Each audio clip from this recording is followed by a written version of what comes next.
응애, 응애. 아기의 탄생과 함께 얻게 되는 또 다른 이름 부모. 처음 부모가 되면 숱한 시행착오를 겪게 되고 아기의 몸에 조금만 이상이 생겨도 놀란 가슴을 쓸어내리게 된다.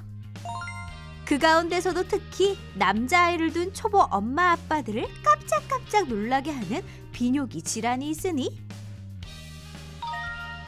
음낭에 물이 차는 음낭수종부터 고환이 뱃속에 남아있는 잠복고환, 밤에 자다가 오줌을 싸는 야뇨증, 콩팥에 소변이 계속 머물러 있어 신우와 신배가 늘어나는 수신증까지.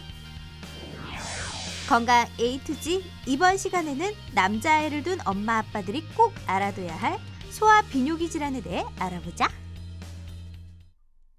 네, 처음 부모가 되면 이제 모든 게 서툴고 어려울 수밖에 없는데요. 특히 아이의 몸에 조금이라도 이상이 생기면은 당황해서 우왕좌왕할 수밖에 없을 것 같습니다. 네, 건강 A to G, 오늘은 남자 아기를 둔 초보 엄마 아빠라면 꼭 알아둬야 할 소아 비뇨기 질환에 대해서 자세히 알려드리도록 하겠습니다. 네. 오늘 도움 말씀 주실 분 나와주셨는데요. 네. 대구 가톨릭대학교 병원 비뇨의학과 정현진 교수께서 나오셨습니다. 네, 안녕하십니까? 안녕하십니까?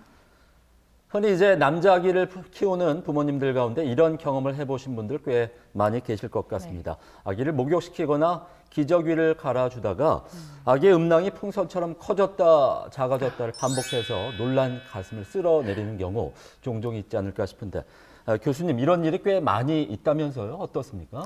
네, 생각보다 그런 경우가 상당히 많습니다. 네. 그래서 저희는 그런 경험을 많이 하기 때문에 저도 아기가 태어났을 때 음낭이 괜찮은지 이걸 먼저 보게 되더라고요. 네. 출생 시부터 음낭 크기가 짝짝이에요. 아니면 아기가 아파서 갑자기 병원에 입원했는데 갑자기 음낭이 커졌어요. 그래서 놀래서 오시는 분들이 상당히 많습니다. 그래서 그것을 음낭수종이라고 부르고요. 이제 음낭수종은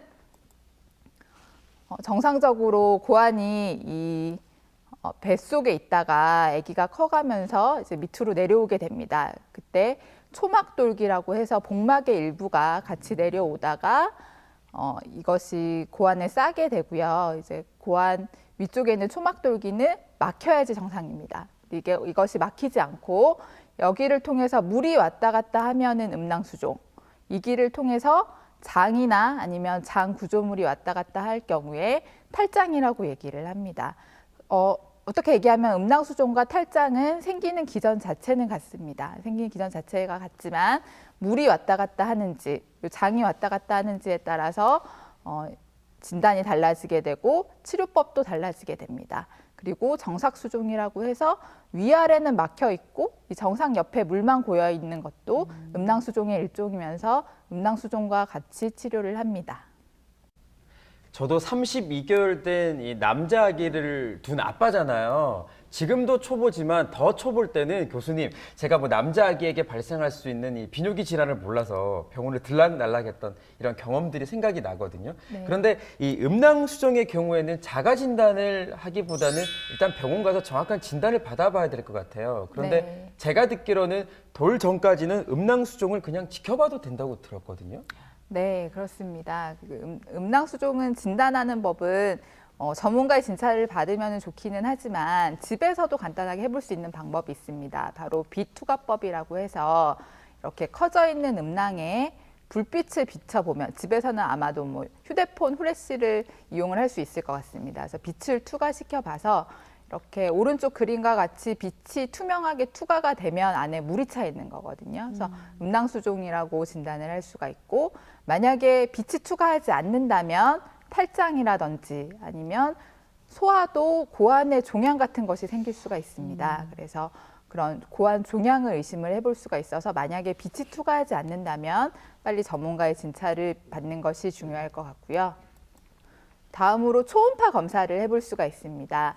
왼쪽 사진과 같이 초음파에서는 물은 까맣게 보입니다. 그래서 이쪽에 고환, 양쪽에 고환이 이렇게 확인이 되고 고환을 싸고 있는 막 안에 까맣게 물이 고여 있으면 음낭수종이라고 진단을 할 수가 있고, 만약에 오른쪽 사진과 같이 고환 옆에 이렇게 울퉁불퉁한 이런 뭐가 있는 것 같이 보인다고 한다면 탈장으로 진단을 할 수가 있습니다.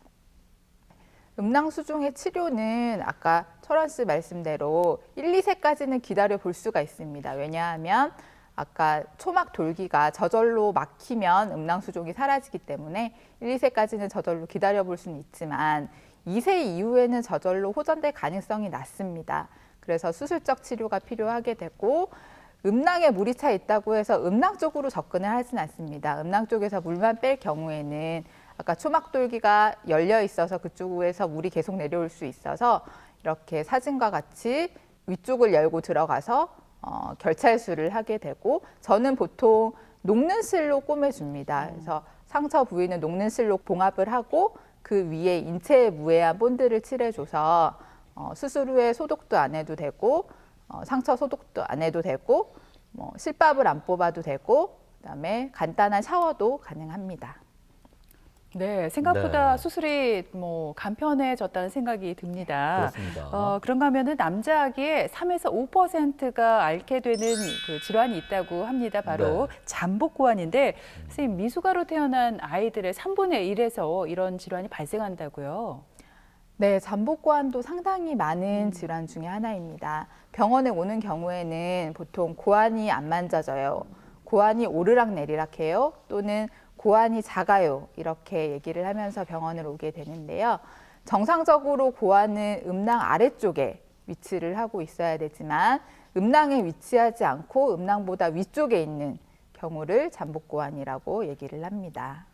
정상적으로 고환이 태아 시기에 복강 내에 위치하고 있다가 점차 하강해서 출생 전에 음낭 아래쪽으로 이동을 하게 되는데 하강 과정 중에는 많은 이제 변수들이 작용을 합니다. 그래서 많은 호르몬이나 근육이나 이런 것들이 많이 작용을 하는데 어느 한 가지라도 이상이 생겨서 음낭까지 내려오지 못하고 음낭 위쪽에 위치한 상태를 잠복고환 또는 정류고환이라고 얘기를 합니다. 왼쪽 사진과 같이 아이의 오른쪽 고환은 음낭에 잘 위치를 하고 있는데 왼쪽 고환은 음낭에서 보여지지가 않고 음낭이 비어 있는 것처럼 보여집니다. 그래서 정상적으로 양쪽 고환이 음낭에 위치를 하고 있어야 되지만 그거보다 위쪽에 위치하고 있는 경우를 잠복고환이라고 합니다. 잠복고환의 발생 빈도는 만삭신생아에서는 약 1에서 4% 정도, 미숙아에서는 많게는 45% 정도까지 보고가 되고요. 만삭신생아의 경우에는 한쪽일 경우가 더 흔하게 보고가 되고 미숙아의 경우에는 양쪽 잠복고환인 경우가 많습니다. 그래서 생후 3개월 전후에는 음낭까지 내려올 수 있어서 보통은 조금은 기다려 보고요. 그래서 만 1세 정도가 됐을 때 잠복고환의 빈도는 1% 정도 됩니다. 1%라고 하면 100명 중에 1명 꼴이거든요. 그래서 생각보다 상당히 많은 부분을 차지하고 있습니다. 네, 남자 아기를 둔 초보 엄마 아빠라면 기저귀를 갈 때 이 아기의 고환을 유심히 살펴봐야 할 것 같습니다. 그런가 하면 교수님, 이 잠복고환을 제때 치료하지 않으면 불임이 될 수도 있고 또 심지어 고환암에 걸릴 확률이 높아진다고요? 네, 그렇습니다. 이런 잠복고환을 치료를 해줘야 되는 이유는 잠복고환이 가진 위험성 때문입니다.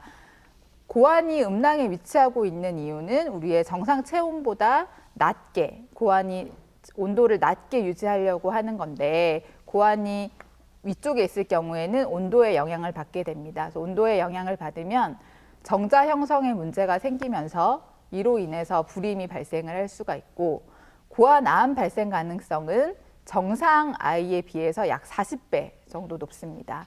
그리고 아까 음낭수종에서 봤던 그 고환 초막 돌기, 거기가 열려 있기 때문에 탈장이 동반될 확률이 있고 그 안에서 고환이 꼬일 수도 있습니다. 그리고 정서적 문제도 무시를 못하는데 아이가 컸을 때 이제 자기가 다른 아이들과 달리 음낭이 한쪽이 비어 있고 이런 것들이 정서적으로 문제를 일으킬 수도 있고 부모님 역시 이런 문제로 심각한 스트레스를 받을 수가 있습니다. 그리고 오르락 내리락 고환은 감별을 할 필요가 있습니다. 그래서 활주고환과 태축고환의 감별을 잘 해줘야 되는데 이유는 두 가지가 치료 방법이 달라지기 때문입니다. 활주고환이라고 하면 고환이 음낭에서 음낭까지 내리면 만전은 지는데 놓으면은 바로 올라가고 이렇게 만졌을 때 약간 좀 당겨지는 듯한 느낌을 받습니다. 그럴 경우에는 잠복고환에 준해서 치료를 해줘야 되고요.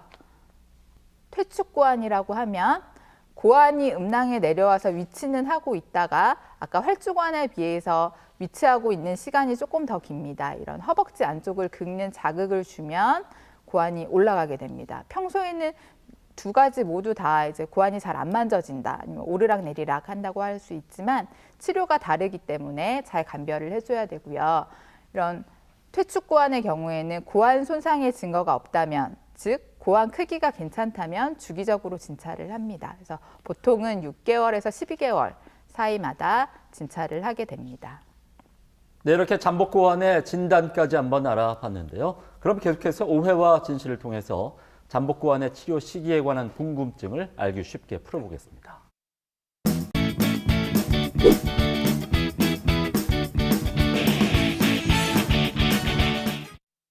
봐라. 야, 이거 좀. 아, 또 누구고 지금? 야, 빨리 받아라, 빨리. 아, 자. 여보세요? 혜자네. 혜자야. 아, 오랜만이네. 요즘 많이 바쁘나? 통 전화가 없네. 내가 요즘 조금 바쁘지. 내 소식 못 들었는가 봐. 네가 바쁠 게 뭐가 있을까? 진짜 노는 애가 그지? 안 놀거든. 나 요즘에 결혼 준비하느라고 굉장히 바쁘거든. 엄마, 갓, 아니 전혀 믿기지가 않네. 어떻게 그 얼굴에 남자를 만나? 너는 이해가 안 가네. 지금 평생 노처녀로 늙을 줄 알았는데, 아니 너도 시집을 가긴 가는구나. 혹시 그때 그 연하 남친? 혜자야, 우리 남친으로 말할 것 같으면 내가 그렇게 만나지 말자 했는데도 죽어라 하고 좋다고 쫓아다녀가지고 결국에는 우리가 결혼을 하는 거라니까. 정말 어딜 내놔도 꿀리지 않는, 정말 너무 잘생긴 그런 남자거든. 네가 한번 봐야 된다니까. 완전 간다니까. 야, 그 반대 아이가? 어디 전화를 엿듣노? 예. 그나저나 너 애부터 낳아야 되겠다. 응? 만 35세부터는 노산인 거 알지? 너는 보기에도 40대, 50대는 배 보이지 않나? 야야야야야, 혜자야, 나는 몸은 정말 20대라고 애기 걱정은 안 해도 되지. 자궁이 얼마나 튼튼한데. 어머 얘 건강은 자신하는 게 아니랬어 얘. 응? 결혼 선배이자 육아 선배인 내 말을 믿으렴. 아무튼 웬일이고? 아니 내가 너한테 물어볼 게 있어서. 네가 평소 TBC 클리닉 건강 365를 잘 보잖아, 그지? 그래도 우리 중엔 네가 반의사 아니니, 반의사. 그렇지. 뭐 마음껏 물어봐봐. 뭐가 걱정이야, 뭐가? 아니 글쎄, 우리 하나밖에 없는 윤우가 잠복 고환이라잖아. 잠복 고환? 그 몸속에 그 고환이 있다는 그 잠복 고환 말이가? 그래, 잠복 고환을 그냥 놔두면 나중엔 불임이 될 수도 있고 탈장이 생길 수도 있고, 그리고 고환암에 무서워. 그거 걸릴 수도 있다는데 먼저 수술을 해야 되나 어째야 되나 고민이 많네. 잠깐만, 윤우 그 나이가 어떻게 되지? 몇 개월이지? 6개월 됐지. 6개월이면 딱 잠복 고환 수술할 때 맞다. 그러지 말고 병원에 데리고 가서 수술하자. 지금? 어머 얘 수술하려면 전신마취 해야 되잖아. 아니 생후 6개월밖에 안 된 애가 이렇게 전신마취를 어떻게 해? 그 우리 오빠도 어렸을 때 그 잠복 고환이었지 싶은데. 맞지? 잠복 고환 그렇지. 맞지? 내가 잠복고환이었고 수술을 언제 해야 된다 고민한다 했지. 지금이 딱이다. 내가 딱 그때 수술했거든. 6개월 때 맞지? 봐. 빨리 해야 된대. 빨리. 봐. 혜재야, 그 빨리 해야 된다. 봐라 오빠 얘기 들었지? 우리 오빠도 6개월 때 했다 나나. 잠복 교환을 6개월 때 해야 된다니까. 지금 당장 right now 병원을 가서 그래. 윤우 수술을 시켜. 그렇지. 타이밍이지 now. 그렇지. 지금이야 지금. 얘, 너 남일이라고 막말하니? 너 정말 웃긴다 얘. 내가 미쳤지. 왜 너한테 전화를 해가지고 얘, 너 정말 웃긴다 얘. 너 그렇게 살아라 얘. 너 결혼식장에 가지도 않을 거야 얘. 끊어. 야야야야, 혜자야. 야 오빠 그때 했다고. 야 임마. 아 진짜 이게 또 지할 말만 하고 또 끝내 또. 하여튼 그 옛날부터 참 미안해. 맞잖아. 그래. 지말만 하고 끊는다니까. 그래 그 아이고 야 뭐, 참말로. 결혼 후에 했는가 모르겠다. 아이고. 그러니까 못생기다 이거 남자가. 네, 오해와 진실 오늘 첫 번째 문제 드리겠습니다. 잠복고환 수술은 빠르면 빠를수록 좋다입니다. 김철원 씨, 장리현 씨, 정답 O일까요, X일까요? 오늘은 제가 왠지 마치는 날이 될 것 같다는 좀 생각이 들어요. 왜냐하면 제가 또 아들을 둔 아빠니까. 아무래도요, 이 교수님께서 합병증의 심각성에 대해서 말씀을 앞에서 해주셨잖아요. 잠복 고환일 경우에는 이 탈장이 일어나거나 아니면 심지어 고환암까지 발생을 할 수 있다고 생각하니까 정말 끔찍하잖아요. 내 아이의 미래를 위해서라도 일단은 나이가 어리더라도 마음은 아프지만 빨리 수술을 해서 합병증을 맞는 게 좋지 않을까요? 정답은 O죠. 글쎄요, 저는 정답 X라고 생각을 합니다. 왜냐하면 수술하려면 전신마취 해야 하지 않나요? 근데 아기가 너무 어릴 때 전신마취를 하면 오히려 좀 건강에 해로울 것 같아요. 그리고 잠복고환이 자연적으로 또 하강할 수 있으니까 좀 지켜봤다가 어느 정도 크면 하는 게 낫지 않을까요? 교수님, 누가 정답인가요? 제가 정답 아닌가요? 두 분 다 정답으로 해드리고 싶습니다. 진짜요? 저는 두 분 다 이제 무승부인데 그 이유는 빠르면 빠를수록의 이제 정의가 이제 얼마나 빠른지에 대해 달라지는데 네. 탈장 같은 경우에는 장이 내려와서 꼬이면 심각한 문제를 초래하기 때문에 정말 빠르면 빠를수록 수술을 해줘야 됩니다. 그래서 뭐 생후 뭐 일주일 이내, 뭐 생후 2, 3일이라도 빨리 수술을 해줘야 되지만 잠복고환의 경우에는 뭐 3개월, 뭐 6개월까지는 기다려 볼 수가 있습니다. 그래서 정상적으로 마취가 뭐 조금 안전하게 가능한 뭐 6개월 이후에 이제 수술을 하게 되고요. 예전에는 돌 지나서 수술을 하라 그래서 돌 지나서 오는 경우들이 상당히 많았는데 최근에 여러 연구에서는 돌 이전에라도 고환의 변성이 오는 것들이 확인이 되고 있습니다. 그래서 생후 6개월 이후라면 빠르면 빨리 이제 수술을 해주는 것이 좋을 것 같습니다. 수술하는 방법은 위쪽을 열어서 위쪽 상처를 통해서 고환을 꺼내서 아까 열려있는 탈장 길을 묶어주고 그다음에 길이를 충분히 확보한 다음에 아래쪽 고환, 음낭 있는 쪽을 열어서 다시 고환을 재위치를 시켜주는 수술을 하게 됩니다. 네, 그러니까 네. 잠복고환일 경우 생후 6개월 이후부터는 자연적으로 하강할 가능성이 적기 때문에 네. 6개월에서 12개월 사이에 보통 수술을 하는 게 좋다 이렇게 말씀해 주셨습니다. 네. 교수님, 그런가 하면 고환 위쪽 부분에서 어떤 울퉁불퉁한 게 만져질 때 우리가 의심해 볼 수 있는 질환이 있다고요? 네, 그렇습니다. 그 고환 보통 청소년 남자들이나 아니면 성인 남자, 특히 조금 약간 마르고 키가 크고 이런 친구들에서 많이 만져지는데요. 고환 위쪽에 이렇게 벌레 기어가는 듯하게 이렇게 울퉁불퉁하게 커진 것을 확인을 할 수가 있습니다. 이것은 정계정맥류라고 해서 80에서 90% 정도가 왼쪽에 발생을 합니다. 왼쪽에 발생하는 이유는 해부학적 구조 때문인데요. 우측 고환에서 나오는 정맥은 이렇게 비스듬하게 하대 정맥으로 들어가는 반면에 왼쪽 고환에서 나오는 정맥은 신장 정맥으로 이렇게 수직으로 들어가게 됩니다. 그래서 길이도 길어지고 중력에 의해서 저항을 받기 때문에 아래쪽에 정체되는 것들이 많아서 정계정맥류가 생기고 정맥 자체에 판막이 없거나 판막의 기능 장애로 인해서 정계정맥류가 생기기도 합니다. 신체 진찰법은 발살바법이라고 아시는 분들은 아시겠지만 코를 막고 배에 이제 복압을 올리는 법을 했을 때 아래 초음파 같이 혈관이 구불구불해진 것이 확인이 됩니다. 그래서 구불구불해진 이제 혈관이 있다고 하면 정계정맥류라고 진단을 할 수가 있고 한 번 생긴 게 없어지지는 않습니다. 그래서 치료는 성인 남성에서는 정액 검사를 해봐서 정액 검사에 이상이 있을 경우에는 수술적 치료를 하게 되는데 청소년에서는 정액 검사를 할 수가 없습니다. 그래서 고환 크기를 수술의 기준으로 잡고 양쪽 고환 크기의 차이가 2ml 이상이거나 20% 이상 차이가 날 경우에는 수술적 치료를 하고, 만약에 증상이 있는 쪽에 통증이 있을 경우에 또 수술적 치료가 필요합니다. 네.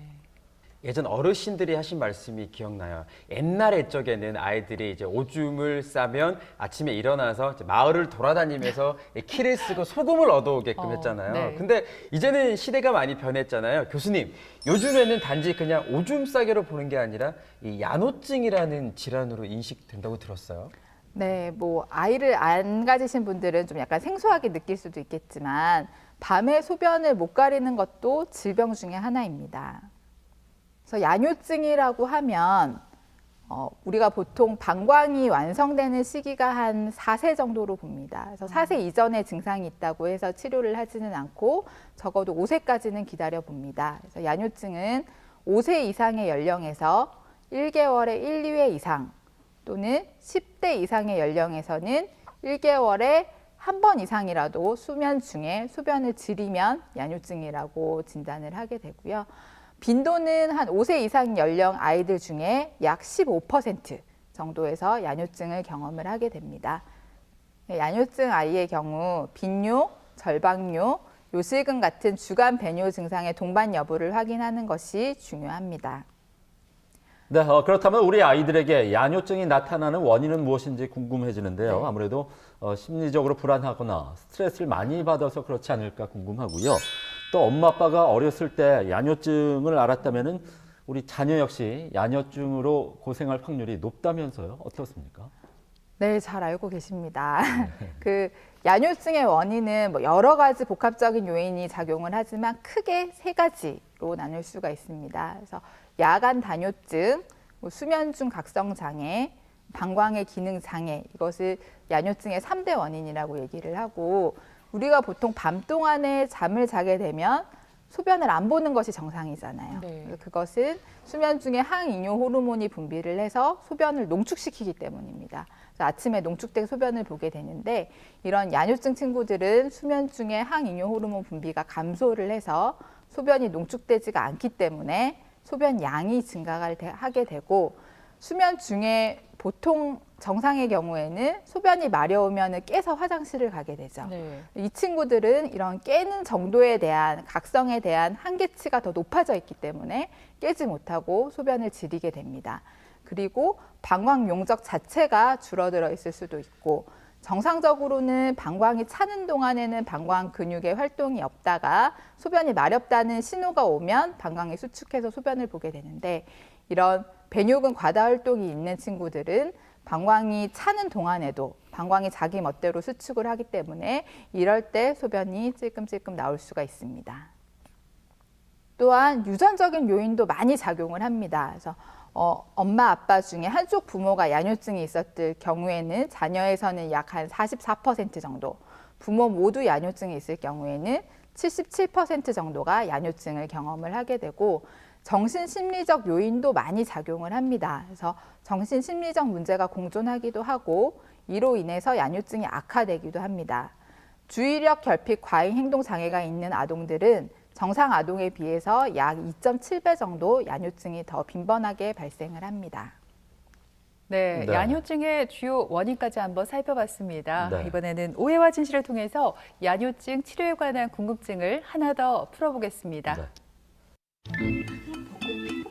나들이가 딱 좋은 날씨라니까요, 언니. 야. 김밥 사들고 샌드위치 사들고 가갖고. 아, 좀 시끄러워요 좀. 김밥 사들고 그렇지. 아, 시끄럽다 정말. 그게 문제가 정말. 와 또 나의 절친 미자 아들 알지? 승윤이라고. 알지 마. 그 기억해 승인이 줘. 뭐야? 아니, 승윤이가 이제 6살 됐잖아. 어. 아니 6살 됐는데도 아직 밤에 잘 때 오줌을 눈다 하잖아.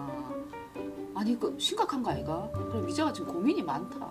아이고 하여튼 요새 엄마들 그 정보를 너무 많이 들어가 걱정이 너무 많다. 아이고. 아니 그게 야뇨증이라는 비뇨기 질환이라잖아. 엄마 입장에서는 걱정이 안 되겠나? 벌써 6살인데. 아이고 괜찮다. 자기 모르지. 내가 어렸을 때 야뇨증 아니었나? 그때는 그 뭐 야뇨증 이런 게 뭐 병명도 모르지. 그냥 자다가 오줌 싸면은 키 쓰고 옆집 가가 소금 주세요. 걔가 소금 받아오고 그랬었다. 근데 지금 봐라. 내 자다 오줌 싸더나 안 싸더나? 나이 들면 저절로 없어져요. 지금 싸면은 그건 진짜 정신적으로도 문제 있는 야 임마. 와, 우리 그 당시에 소금이 넘쳐나가지고 우리 며칠 전까지도 그 소금으로 있었을 걸. 이야, 나는 그때 진짜요? 길 가다가 우리 오빠라는 게 너무너무 부끄러울 정도로 맨날 좀 세게 이렇게 놀림받았거든. 야! 왜? 야, 뭐 얼마 쌌다. 많이 쌌지. 소금이 넘쳐났는데. 야, 니는. 뭐. 됐다. 말을 말자 내가. 아유, 참나. 아 그래도 사실 애가 소변에 젖은 채로 잠을 자면 감기도 걸릴 수도 있고 또 뒷딸이 얼마나 스트레스 받겠노. 아이고. 기도 죽을 끼고. 어렸을 때 오줌 안 싸는 아들이 어딨노. 그 걱정 안 해도 된다. 아 자기는 진짜 나이가 6살이니까 횟수가 잦으니까 하지. 한두 번이면 말을 안 한다. 매번 그러니까 안 카나 지가. 잠깐만, 근데 생각해보니까 그게 문제가 될 수도 있겠네. 6살이고 너무 자주 싸고. 근데 또 생각해보면 우리 오빠는 또 괜찮고. 그거 참 어떻게 해야 되지? 병원을 데리고 가야 되는 거야. 아유, 됐다 카이. 그리고 자기는 자기 일도 아닌데 뭐 그래 승질내는다. 아이고 참. 요새 엄마들은 없던 병도 키운다 정말. 아이 그냥 가만히 냅두면 나을 거예요. 우리 때 그런 게 있는 거. 하여튼 유나는 참나. 아이고. 그 말은 요새 엄마들이 유난을 떤다 이 말이야. 그나마 요새 엄마들이 유나 떨지 없는 병 만들고 그 그냥 가만히 냅두면 다 나을 건데. 늘 자꾸. 자기야, 왜? 우리 지금 대화한 거 대구 경북에 있는 수많은 엄마들이 보고 있을 건데 자기 신상 괜찮겠나? 내 신상 좀 털어줄까? 내가 지금 실수한 거 같지?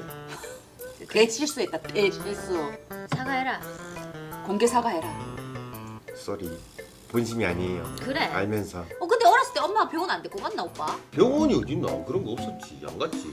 그냥 나는 야 아파도 혼자 끙끙 앓고 뭐 있어도 문제 있어도 혼자 끙끙 앓고 그랬다. 그럼 지금 왜 그런데?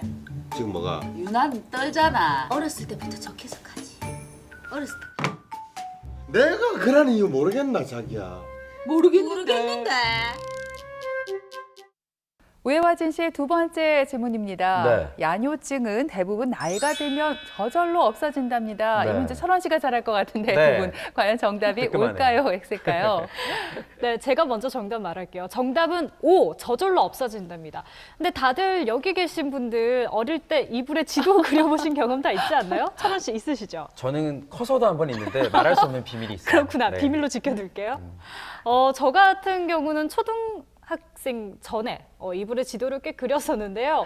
이게 초등학교 1학년을 넘어가니까요. 저절로 이게 없어지더라고요. 그러니까 제 경험상 이 야뇨증은 나이가 들면서 저절로 없어지는 게 맞는 것 같아요. 아니에요. 저절로 없어지기를 기다리면 절대 안 됩니다. 왜냐하면 일단 교수님께서 말씀하셨지만 야뇨증은 5세 이상의 아이들이 한 달에 한두 번 정도 이제 소변을 이제 참지 못하고 이제 질리는 경우를 말씀을 하셨잖아요. 그런데 아이들이 굉장히 심리적으로 위축될 수가 있거든요. 왜냐하면 5세 정도면 이제 많은 생각들을 할 수 있는 나이니까. 그런데 지켜본다 아니죠. 빨리 이거는 치료를 받는 게 맞는 거 아닌가요?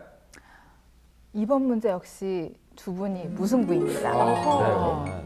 그래서 야뇨증이 그러니까 두 분 말씀이 다 맞습니다. 그래서 야뇨증이 발생률이 5세 소아에서는 약 한 15% 정도 되지만 해마다 이 아이들 중에 15% 정도씩에서는 자연 소실을 보입니다. 그래서 한 7세 정도 되면 약 한 5에서 10% 정도 어린이들이 야뇨증을 경험을 하게 되고요. 하지만 한 1에서 2% 정도까지는 성인까지 야뇨증이 지속이 돼서 계속 꾸준한 치료가 필요합니다. 그래서 이전에는 자연적으로 호전될 수 있기 때문에 치료하지 않고 지내도 괜찮다고 생각하는 사람들이 상당히 많았습니다. 그래서 어른들 같은 경우에는 다 이제 시간 지나면 괜찮아진다, 뭐 나도 이렇게 얘기를 하지만 최근에는 이제 야뇨증을 가진 아이들이 사회성 발달과 인격 형성에 나쁜 영향을 미치거나 정신 심리적 문제를 일으킬 수 있어서 적극적으로 치료를 권하고 있고요. 그 시기는 일반적으로 한 5에서 7세 정도면 치료를 시작하게 됩니다. 치료 방법은 저는 보통 아이들한테 저녁 먹고 나서 물, 과일 같은 거 먹지 말라고 얘기를 하거든요. 그래서 적어도 자기 한 2~3시간 전부터는 수분 섭취를 제한을 시키고 잠자기 직전 소변을 보고 와서 이제 자라 이렇게 얘기를 하고 아까 항이뇨 호르몬이 중요하다고 했었잖아요. 그래서 네. 그런 항이뇨 호르몬 유사 약제를 이용한 약물 치료를 하기도 하고 생소하실 수도 있겠지만 야뇨 경보기 치료라고 있습니다. 이런 야뇨 경보기는 말 그대로 소변을 지리면 이제 센서가 작동을 해서 어깨에 위치한 알람이 울려서 깨고 또 소변을 지리면 알람이 울려서 깨서 화장실을 가고 이런 식으로 계속 반복 훈련을 해서 이제 몸이 먼저 소변이 지리기 전에 깰 수 있도록 하는 행동치료법의 일종입니다. 하지만 아이와 부모님의 적극적인 치료 의지와 노력이 필요한 치료입니다. 네, 지금까지 소화비뇨기 질환 중에 몇 가지를 알려봤는데 어린이들은 이제 커가는 과정이기 때문에 저절로 지켜보면서 좋아지는 경우도 있기는 하지만 꼭 치료가 필요한 경우가 있습니다. 그래서 앞서 말씀드렸던 질환의 경우에는 꼭 전문가의 진찰이 필요한 상황이라서 주변에 전문가의 진찰을 받아보는 것이 좋을 것 같습니다. 네, 우리 아기들은 말을 할 수 없기 때문에 엄마 아빠들이 이제 기저귀를 갈거나 목욕을 시킬 때 아기의 몸을 좀 더 세심하게 볼 필요가 있겠습니다. 네, 아기의 음낭이 커졌다 작아졌다를 반복하거나 고환이 작을 때는 너무 우왕좌왕하지 마시고 네. 전문의에게 정확한 진단을 받아보시기 바랍니다. 네. 네, 지금까지 이 시간 도움 말씀에 대구 가톨릭대학교 병원 비뇨의학과 네. 정현진 교수께서 수고해 주셨습니다. 네, 오늘 고맙습니다. 고맙습니다.